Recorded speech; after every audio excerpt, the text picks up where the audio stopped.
আমাদের এবারের আয়োজনে থাকছে বিশেষভাবে বাছাইকৃত একটি ভয়ঙ্কর ঘটনা। আর এই ঘটনাটির উৎপত্তি হয়েছে একটি ভয়ঙ্কর রূপী ৭ নম্বর কবরস্থানকে কেন্দ্র করে। কি ছিল সেই ৭ নম্বর কবরস্থানে? কারই বা দাফন হয়েছিল? কেনই বা সেখানে আশপাশ জুড়ে কোনো মানুষের কবরস্থান দিতে ভয় পায়? এবং কেনই বা হঠাৎ মাঝে মাঝে রাত্রিবেলা সেই ৭ নম্বর কবরস্থানের পাশে জীবিত মানুষগুলো যারা যেত তাদের অনেকেরই লাশ পাওয়া যেত? হ্যাঁ, এরকম একটি রহস্যময় একটি ৭ নম্বর নামক কবরস্থানকে নিয়েই আজকে আমাদের আয়োজন। আমাদের আজকের ঘটনায় থাকছে অনেক মানুষ, এবং যারা যারা শুনছেন আপনাদের সবাইকে স্বাগত জানাচ্ছি আমাদের ভীতিকতা ইউটিউব চ্যানেলের পক্ষ থেকে। চলুন দেরি করব না, ঘটনা শুরু করে দেব। আসসালামু আলাইকুম প্রিয় লিসেনার্স, এতক্ষণ শুনছিলেন আমাদের ৭ নম্বর কবরস্থানের মূল বিষয়বস্তু। এবার আমরা শুরু করব আমাদের আজকের এই ৭ নম্বর কবরস্থানকে ঘিরে ভয়ঙ্কর সেই ঘটনাস্থল খুব বেশি দূরে নয়, আমাদেরই বাংলাদেশের সিলেট জেলার ছোট্ট একটি গ্রাম। সেই গ্রামটির নাম কলাগাঁও। এখানকার মানুষেরা আগেকার সময়, এটি কিন্তু 1950 সালের দিকের ঘটনা, তখনকার সময় কিন্তু মানুষের একটা অন্যরকম মনোভাবনা ছিল। গ্রামের নামটা ছিল কলাগাঁও, ছোট্ট পাহাড় ঘেরা এক গ্রাম। কিন্তু এই গ্রামের কবরস্থানে ছিল কিছু অদ্ভুত নিয়ম। এখানে যারা যারা মুসলিম ছিল তাদের মধ্যে অনেকের মাঝে অনেক রকমের দ্বিধাবোধ ছিল। যেমন কলাগাঁও গ্রামের মানুষেরা মনে করত কবর দেওয়ার পর তার উপর একটি পাথর রেখে যদি একটা সংখ্যা লেখা হয় তাহলে তাদের জন্য সুবিধা হয়, এবং সেক্ষেত্রে কারো কোনো ক্ষতি হবে না। তারা এটাও আগে মানত। তো ওই কলাগাঁও গ্রামের একটি ছোট্ট কবরস্থানও ছিল। কবরস্থানটি ছিল একটি ছোট্ট হাওরের পাশে। ওখানে আবার ছোট্ট একটা হাওরের মতো গিয়েছে, তো ওটার পাশেই ছিল। এখন হয়তো এটা ভরাট হয়ে বাড়িঘর হয়েছে, তবে তখনকার সময় ছিল একটি ছোট্ট হাওরের মতো, আর তারই কিনারায় গড়ে উঠেছিল সেই কবরস্থান। আর এই কবরস্থানের মধ্যে 1, 2, 3, 4, 5, 7 করে প্রায় তখন 20-25টা কবর দেওয়া হয়েছিল। এরই মধ্যে ৭ নম্বর কবরস্থানটা দেওয়া হয় মাঝখানে। তো ৭ নম্বর কবরস্থান দেওয়া হয় 3-4 বছর আগে। 3-4 বছর পর থেকে এমন এমন ঘটনা ঘটা শুরু হয় যা মানুষের গা রীতিমতো শিউরে ওঠার মতো। তো সেই কবরের চারপাশে যে গাছপালাগুলো মানুষ রোপণ করত, যেমন এক একজন পরিবার থেকে এক একটা মানুষেরা গাছপালা রোপণ করত, তো ওই ৭ নম্বর কবরস্থানের আশপাশে অনেক মানুষই অনেক গাছপালা লাগিয়েছিল, কেটেছিল, কিন্তু কোনো রকমের গাছপালাই বেড়ে উঠতো না। মাটিতে যতটুকু লাগাতো ততটুকুই পরে থাকতো, তাদের যেন কোনো বাড়তি হতো না। ওখানকার যে ঘাস ছিল মাটিতে হতো, ওই ঘাসগুলো বেড়ে উঠতো না। তো পাথরের মধ্যে খোদাই করে সংখ্যা লেখা হতো, 1, 2, 3, 4, 5, 7, এভাবে অনেক লম্বা একটা সিরিয়াল তৈরি হয়ে যায়। হঠাৎ একদিন হয় কি, ওই কবরস্থানে একদল লোক আসে। তাদের জানাজা হয়েছিল এশারের আজানের পর।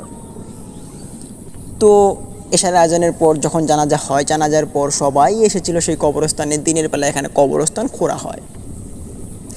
কবর দিতে এসে অনেক মানুষ অনেক দিকে ছড়িয়ে ছিটিয়ে দাঁড়িয়ে আছে। কেউ মনোভাবনায় চিন্তিত হয়ে আছে, আবার কেউ কেউ দুঃখ, আবার কেউ কেউ দাঁড়িয়ে গল্পও করছে। তো যার যার মতো করে সবাই দাঁড়িয়ে আছে। কবর দেওয়া হয় খুব স্বস্তিভাবে। ওখানে 4-5 জন মানুষ যারা ছিল দাঁড়িয়ে, তারা ইয়ং বয়সের ছিল, তারা ওখানেই দাঁড়িয়ে থাকে। সম্ভবত তাদের বন্ধু ছিল যে লোকটা মারা গিয়েছিল। তো যে মারা গিয়েছিল সে রাতে তার কিন্তু বিয়ে হয়নি, সে আত্মহত্যা করে মারা গিয়েছিল। আর তার সাথে যে বন্ধু বান্ধবগুলো ছিল সবাই খুব তার বন্ধুর জন্য শোকাহত। সে রাতে তার বন্ধুগুলো সিদ্ধান্ত নিল যে ওখানে দাঁড়িয়ে তার জন্য দোয়া করবে, এরকম একটা মনোভাবনা তারা নেয়। তো দোয়া করবে ভালো কথা, সবাই তাদেরকে রেখেই বাড়ি চলে যায়। তখন সম্ভবত রাত দ্বিতীয় প্রহর হয়ে যায়। আর দ্বিতীয় প্রহর হয়ে যাওয়াতে অনেক মানুষই তাদেরকে বলেছিল যে রাত অনেকটা হয়েছে, চলো বাড়ি চলে যাই, যা হবার তো হয়েছেই। তারা বলে যে না, তোমরা চলে যাও, আমরা একটু পরে আসছি। এই বলে সবাইকে পাঠিয়ে দেয় আর তারা 4-5 জন ওখানেই দাঁড়িয়ে থাকে। প্রায় মধ্যরাত হয়ে আসে, রাত প্রায় শেষ প্রহরের দিকে চলে আসছে। এমত অবস্থায় দুজন লোকের অনেক জুড়ে জুড়ে চিৎকার চেঁচামেচি শোনা যায়। ওই কলাগাঁও গ্রামের মানুষজন শুনতে পায়। তখন তারা একে একে ঘর থেকে বের হয়ে যায়, যে যার জির মতো বের হয়ে দেখতে পায় ওই যে কবরস্থানে রেখে এসেছিল 4-5 জন লোককে, তাদের মধ্যে 2 জন লোক চিৎকার চেঁচামেচি করা শুরু করে দিয়েছে পুরো গ্রামে। কী ব্যাপার, তোমরা এবার চিৎকার করছো কেন এত রাতে? তখন তারা যেন কোনো কথা বলতে পারছে না, শুধু চিৎকার করছে। ব্যাপার কি, কথা তো বলো। তখন চিৎকার করতে করতে এক পর্যায়ে তাদেরকে এক মহিলা এসে পানিটা দুজনে পান করার পর তারা রিল্যাক্স হয়ে ওখানে বসে। তারপর একজন ওখান থেকে বলতে শুরু করে যে তারা যখন সবাইকে বিদায় করে পাঠিয়ে দেয় তখন তারা নাকি দোয়ায় মগ্ন ছিল, তার বন্ধুর জন্য দোয়া করছিল। ঠিক পরক্ষণেই অনেকক্ষণ পেরিয়ে যাওয়ার পর তারা নাকি কিসের হাতছানির শব্দ শুনতে পায়। আশপাশ থেকে কীরকম একটি ছায়ার মতো ডাক শুনতে পায়, এক একজনের নাম ধরে ডাকছে। শুনতে পেয়ে তারা মনের ভুল ভেবে তারা এখানে দোয়া দরুদ পড়তে শুরু করে এবং তার বন্ধুর জন্য দোয়া করে। কিন্তু একটু পরপর যেন সেই রকম ভয়ঙ্কর আওয়াজগুলো আরও বেশি উঠছে, আরও ভয়ঙ্করভাবে এরকম তাদের কানে আসছে। তখন ওখানে 5 জনেই বসে পড়ে, বসে তারা দোয়া জিকির করছে। ঠিক তন্মধ্যেই একজন ওখান থেকে পেছনে ফেরার পর সে দেখতে পারে তার পেছনে একটি পাথর খোদাই করা, আর সেই খোদাইয়ের মধ্যে ঝলঝল করে উঠছে একটি সংখ্যা।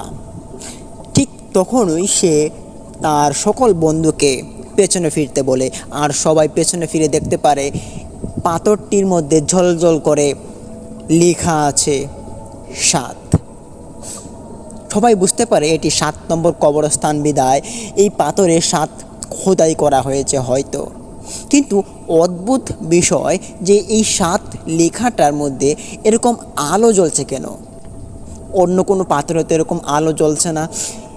তারপর একজন বন্ধু ওখানে গিয়ে পাথরে হাত দেওয়ার পর সে যখন হাতটা নিয়ে তার সামনে নিয়ে আসে তখন হারিকেনের আলোয় দেখতে পারে তার পুরো হাত যেন রক্তে মাখা চুম্বন হয়ে আছে। এটা দেখে সবাই ভয় পায়। আর ঠিক তখনই দেখতে পারে 3টা কালো কুচকুচে হাত সেই 7 নম্বর কবরস্থানের পাশ থেকে বেরিয়ে আসে আর 3 জন বন্ধুকে ধাপা দিয়ে ধরে ফেলে। তারা চিৎকার করতে শুরু করে। আর ঠিক তখনই 2 জন ওখান থেকে পালিয়ে আসে। তারপর সেই 2 জন ওখানে খানিকক্ষণ ধরে দেখছিল, কিন্তু তারা দেখতে পারে যে 7 নম্বর কবরস্থানের সাথে সেই 3 বন্ধুকে বসিয়ে দেওয়া হয়েছে। তারা এখন আর কোনো কথা বলছে না, কোনো রকমের চিৎকারও করছে না। তারপর সেই 2 বন্ধু এসে গ্রামবাসীর সামনে এরকম চিৎকার চেঁচামেচি হই হুল্লোড় শুরু করে দেয়। যখন গ্রামবাসীরা এরকম কথা শুনতে পায় তারা সবাই আতঙ্কে চমকে ওঠে। সবাইকে ডাকা হয়, পুরো গ্রামের মানুষকে, রাতের শেষ প্রহরের সময়। সবাই আসার পর এক এক করে লাইন বেঁধে যেন সেই কলাগাঁওয়ের মানুষ সেই কবরস্থানের দিকে নিক্ষেপভাবে হয়ে যাচ্ছে। সবাই দেখতে চায় সেই 7 নম্বর কবরস্থানে কী এমন রয়েছে যে মানুষের এরকম ক্ষতি করে। সবাই যখন যায়, গিয়ে দেখতে পারে 7 নম্বর কবরস্থানের 3 পাশে 3 জন মানুষ পড়ে আছে। তাদের শরীরে ক্ষতবিক্ষত হয়ে আছে, হাতে পায়ে রক্তের দাগ এবং শরীর থেকে অনবরত রক্ত ঝরছে টপ টপ করে, যেন রক্তের ফোঁটা হাত থেকে ঝুয়ে ঝুয়ে পড়ছে সবার। তখনই তাদের যে পরিবারের লোকজন ছিল তারা সবাই মিলে কান্নাঘাটের রুল পরে দেয় এবং ওখান থেকে সবাইকে নিয়ে কাছে একটি ছোট্ট হাসপাতালে নিয়ে যাওয়া হয়। 2-3 দিন পর তাদের জ্ঞান ফিরে। তখন তারা সব ঘটনা খুলে বলে, ঠিক তাদের যে 2 বন্ধু ঘটনাগুলো বলেছিল ঠিক সেই রকমভাবেই তারা বলেছিল। এভাবে 6 মাস পেরিয়ে যায়। 6 মাস পেরানোর পর ওখানের গ্রামবাসীরা সিদ্ধান্ত নিলেন যে এখানকার একটি নাইট গার্ড রাখার প্রয়োজন। কেননা তখন মানুষ যখন আসা যাওয়া করতো 1-2 জন, তখন নাকি তারা উল্টাপাল্টা জিনিস দেখে ভয় পেত। তাই গ্রামের মানুষরা সিদ্ধান্ত নিল যে এখানে একটা নাইট গার্ডের ব্যবস্থা করে দিলে হয়তো এরকম ভয়ভীতিটা কমে। তো যেই ভাবনা সেই কাজ, ওখানে একটি নাইট গার্ডের ব্যবস্থা করে। পাশের এক গ্রামের খুব সাহসী একজন লোক, তার বয়স হবে কি 45, তারও বয়স প্রায় অনেকটা হয়েছে। তার ছেলে আছে 2টা এবং সে এখানে কৃষিকাজ করে। এমনিতে রাত্রিবেলা সে ঘোরাফেরা করে, দিনের বেলা ঘোরাফেরা, কাজ কাম বেশি একটা নেই। তো তাকে দেওয়া হয় দায়িত্ব, আর সেও তার নিজ দায়িত্ব মতে নেয় সেই দায়িত্বটা। তুলনামূলকভাবে কিছু টাকা তাকে বেশি বেতন দেওয়া হয়। তো সেও বলল ওখানে নাইট গার্ডের চাকরিটা সে করবে। তাকে দেওয়া হয় একটি লাইট, যদিও তখনকার সময় লাইট খুব কম পাওয়া যেত, তাও কম পাওয়ারই একটা লাইট আর 2টা হারিকেন দেওয়া হয় তাকে। আর তার জন্য সেখানে কবরস্থান থেকে প্রায় অনেকটা দূরে, প্রায় 50 ফিট দূরে এমন একটি জায়গাতে তার জন্য একটি ঘর বাঁধা হয়, যেখানে রাস্তা বয়ে গিয়েছে, এখান দিয়ে মানুষ আসা যাওয়া করত। তার জন্য ঘর বাঁধা হয়, সে এই ঘরে থাকবে এবং হারিকেনগুলো সে রাত্রিবেলা বাইরে একটা জ্বালিয়ে রাখে এবং ঘরের ভিতরে একটা জ্বালিয়ে রাখে। আর ওখানে সে বেতের একটি মুড়া বানিয়েছিল, সেই মুড়াতে সে বসে থাকত। হুট করে 1-2 জন মানুষ যদি আসা যাওয়া করতো তাহলে তাকে ধরে সে একটু গল্পগুজব করত। আর এই 7 নম্বর কবরস্থানের বিষয়ে তার কাছ থেকে অনেক মানুষই রাত্রিবেলা জানতে আসতো। সেও বলতো যা কিছু দেখতো, যে সে নাকি দেখতো রাত্রিবেলা সেই কবরস্থান থেকে কীরকম একটি আলোর জমখানে আসে। আবার কেউ কেউ সেই নাইট গার্ডের নামও ধরে নাকি ডেকেছে, এই নাইট গার্ড শুনেছে। কিন্তু সে এতটা ভয় পায় না। সে বলে যে মরণ তো একদিন হবেই, এতটা ভয় আমি পাই না, তবে সামনাসামনি যেদিন আসবে সেদিন না হয় দেখা যাবে। কি এটা, পেছন থেকে তো আর ধাওয়া করলে তো আর কিছু হচ্ছে না আমার। সে এই বলে মানুষকে চালিয়ে দেয়। হঠাৎ একদিন হয় কি, সেই রাস্তা দিয়ে এক বৃদ্ধ লোক যাচ্ছিল। সেই নাইট গার্ড তার সঙ্গে একটু গল্প গুজব করার জন্য ডাক শুরু করে, ও ভাই, ও ভাই, এদিকে আসো। কে রে? আমি এখানকার নাইট গার্ড, একটু আসো তো, তোমার সঙ্গে গল্প করি। না, আমি এখন গল্প করতে পারবো না। কে রে তুই হতভাগা? আরে আমাকে চিনতে পারছো না? তুমি কি এই এলাকায় নতুন? তখন তার কথা শুনে ওই বৃদ্ধ লোকটা থমকে গেল। সে আর কোনো কথা বলছে না, সে ওখানেই লাঠি ভর করে দাঁড়িয়ে আছে। তখন নাইট গার্ড একটি হারিকেনের আলো হাতে নিয়ে সে চলে যায় সেই বৃদ্ধ লোকটির কাছে। সামনে গিয়ে দাঁড়িয়ে বলল, কি হলো ভাই, আমাকে চিনতে পারছো না? এই এলাকায় 2 মাস ধরে নাইট গার্ডে ডিউটি করছি। ও আচ্ছা, তুই তাহলে তুই রাত্রিবেলা পাহারা দিস? হ্যাঁ, আমি তো পাহারা দিই। ও আচ্ছা আচ্ছা, তোকে হয়তো আমি চিনতে পেরেছি। আচ্ছা কি বলবি বল, আমার বেশি আবার সময় নেই আবার হাতে, যেতে হবে আরেক জায়গায়। আরে চলো না ভাই, আমার ঘরে চলো, ওখানে আলো আছে, তোমার জন্য বসার জায়গাও আছে। তো এই বলে নাইট গার্ড সেই বৃদ্ধকে তার ছোট্ট সেই ঘরটিতে নিয়ে আসে এবং সেখানে নিয়ে তাকে বসতে দেয়। সেও বসে বসে জিজ্ঞেস করলো, দেখো, আমি এখানে নাইট গার্ডে ডিউটি করি, তবে অনেক মানুষ এখান দিয়ে আসা যাওয়া করে এবং তারা আমাকে ভয় দেখায়, বলে নাকি এখানে নাইট গার্ডের ডিউটিটা নেওয়াটা নাকি আমার জন্য রিস্ক হয়েছে, এখানে থাকলে নাকি মৃত্যু ছাড়া কিছু হবে না। আর তাছাড়া আমিও এখানে অস্বাভাবিক অনেক কিছুই দেখেছি। তো আপনি এখানকার মুরব্বী মানুষ, তো আপনি হয়তো অনেক কিছু জানেন যে এখানে কি হতে পারে কি না হতে পারে। আপনি আমাকে একটু সাহায্য করুন, আমাকে বলুন যে আমি কি এখানে ডিউটি করব কি না, এখানে কি আমার প্রাণ সংশয়ের কোনো সমস্যা আছে কি না।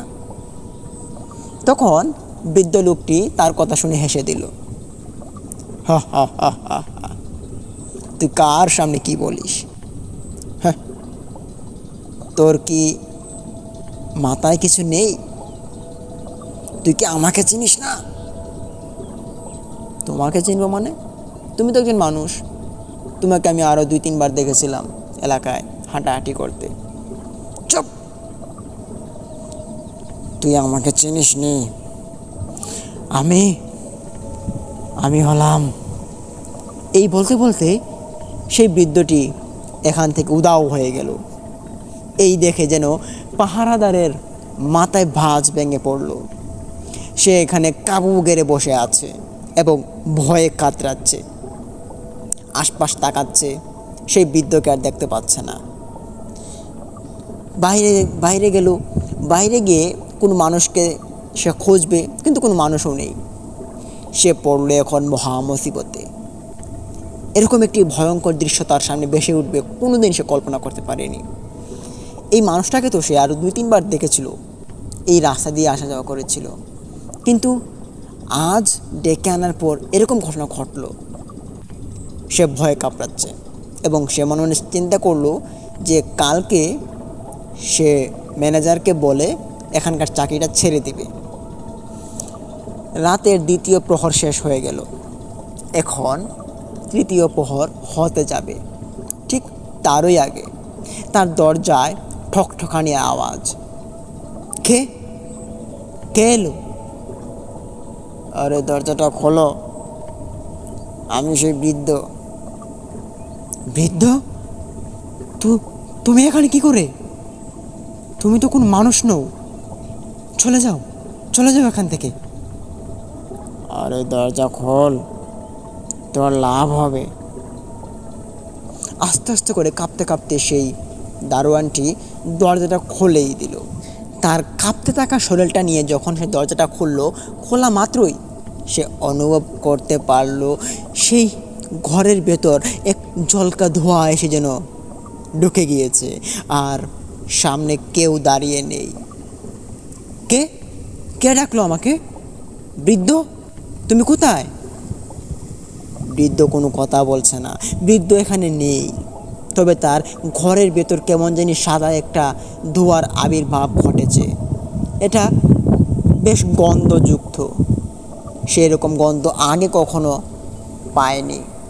তখন সে চিন্তা করতে লাগলো, এটা কিসের গন্ধ? বৃদ্ধ বৃদ্ধ বলে ডাকাডাকি শুরু করলো, কিন্তু সেই বৃদ্ধ কোনো রকমের আওয়াজও আর তার কানে আসছে না। ঠিক তখনই সে শুনতে পায় কবরস্থানের পাশ থেকে জোর ক্রমে একটি আওয়াজ এসেছে। আওয়াজটি সম্ভবত মহিলা মানুষের ছিল। মহিলা মানুষের আওয়াজটি শুনতে পেয়ে সে হয়তো ভাবলো যে হয়তো মেয়েটি আর বেঁচে নেই, মেয়েটি হয়তো মারা গিয়েছে। এরকম বিকট আওয়াজ তো কোনো মানুষ করতে পারে না। সে ভয়ে কাঁপড়াচ্ছে। তারপর সে ঘর থেকে বেরিয়ে আসলো, কেননা ঘরের ভেতর প্রচণ্ড গন্ধ সেই ধোঁয়ার গ্রানে সে এখানে টিকতেই পারছে না।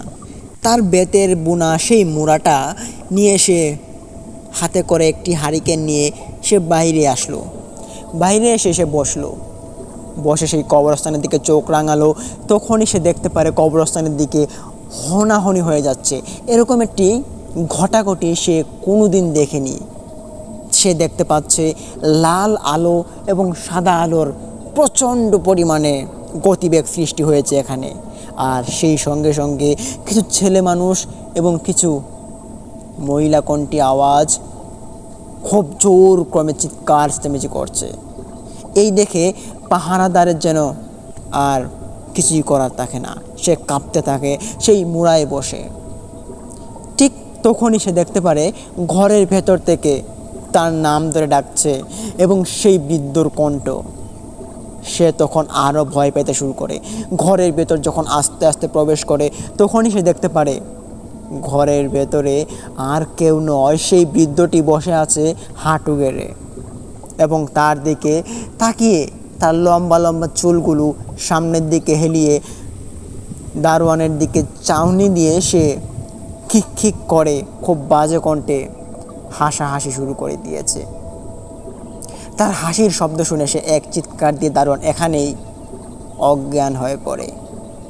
সকালবেলা যখন ফজরের আজান দেয়, ওখান দিয়ে অনেক মানুষ নামাজ পড়তে যেত। দুজন মানুষ দেখতে পারে দারোয়ানের পা যেন বাহিরের দিকে পড়ে আছে। এরকম একটি অবস্থা দেখে তারা দুজন দৌড় দিয়ে আসে।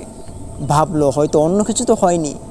তখন এসে দেখতে পারে সেখানে দারোয়ানের দেহটি পড়ে আছে। দারোয়ান বেঁচে আছে কি না সেটা চেক করার জন্য তার পেটে গিয়ে চাপ দেওয়া হয়। দুজনে গিয়ে চাপ দিয়ে দেখতে পারে না, দারোয়ান বেঁচে আছে, তার নিঃশ্বাসও পড়ছে, কিন্তু তার শরীরে কেমন জানি সেই ক্ষতবিক্ষতর আঘাতগুলো গেঁথে গিয়েছে এবং তার ঘরের ভিতরে কেমন এক বিশ্রী বাজে গন্ধর সৃষ্টি হয়েছে। দুজন লোক এরকম অবস্থা দেখে তারা একজন এখানে থাকে, আরেকজন গ্রামবাসী সকলকে গিয়ে জাগিয়ে তুলে সবাই দারোয়ানের সেই ঘরটির সামনে আসে, এসে দারোয়ানকে দেখতে লাগে। তারপর দু একজনের চোখ যায় সেই কবরস্থানের দিকে, দেখতে পারে কিছু হাত পা যেন ঘাসের উপরে ছড়িয়ে ছিটিয়ে আছে। ব্যাপার কি, রাত্রিবেলা কি এখানে কোনো মানুষ গিয়েছিল? দারোয়ানও তো এখানে অজ্ঞান হয়ে পড়ে আছে, সর্বনাশ হয়তো হয়ে গিয়েছে। এখানে কিসের আবির্ভাব হয়তো রাত্রিবেলা ঘটেছে। দারোয়ানকে ছোট্ট হাসপাতালটিতে নিয়ে যাওয়ার পর ওখানে কয়েকজন মানুষ দৌড়ে ছুটে যায় সেই কবরস্থানের দিকে।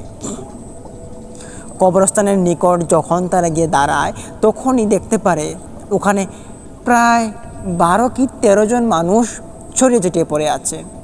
তাদের মধ্যে কয়েকজন মানুষ মৃত অবস্থায় আর 4-5 জন হয়তো বেঁচে আছে।